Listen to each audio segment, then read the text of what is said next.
السعادة اليوم فينا عالية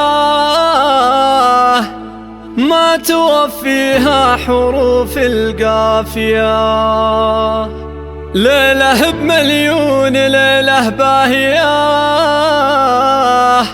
نورها وافراحها فوق الخيال.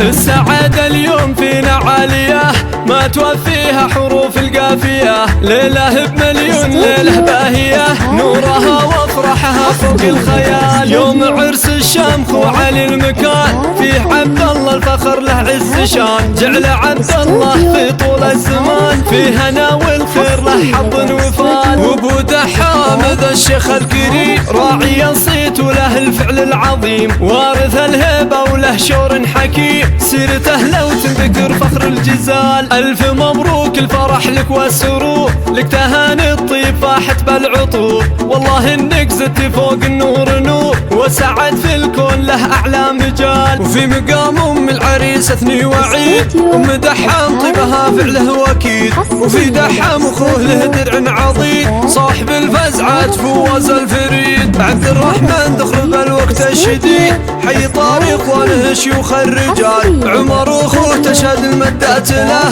فهد المقدام رمز المرجله. يا عسل عبد الله الفرحه تدوم والهنا والخير فاله كل يوم. والحياه افراحها مثل الغيوم جعل يتهنى بالاعوام الطوال.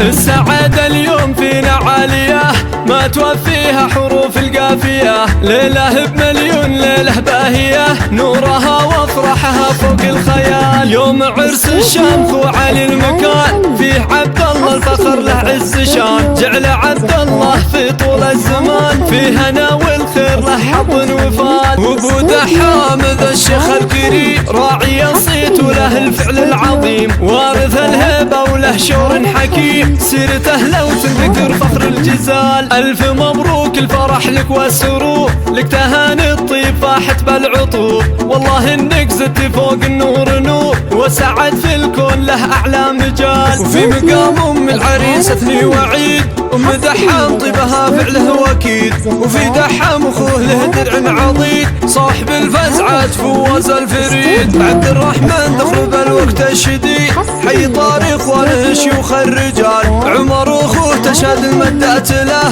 فهد المقدام رمز المرجله. يا عسل عبد الله الفرحه تدوم والهنا والخير فاله كل يوم. والحياه افراحها مثل الغيوم جعل يتهنى بالاعوام الطول.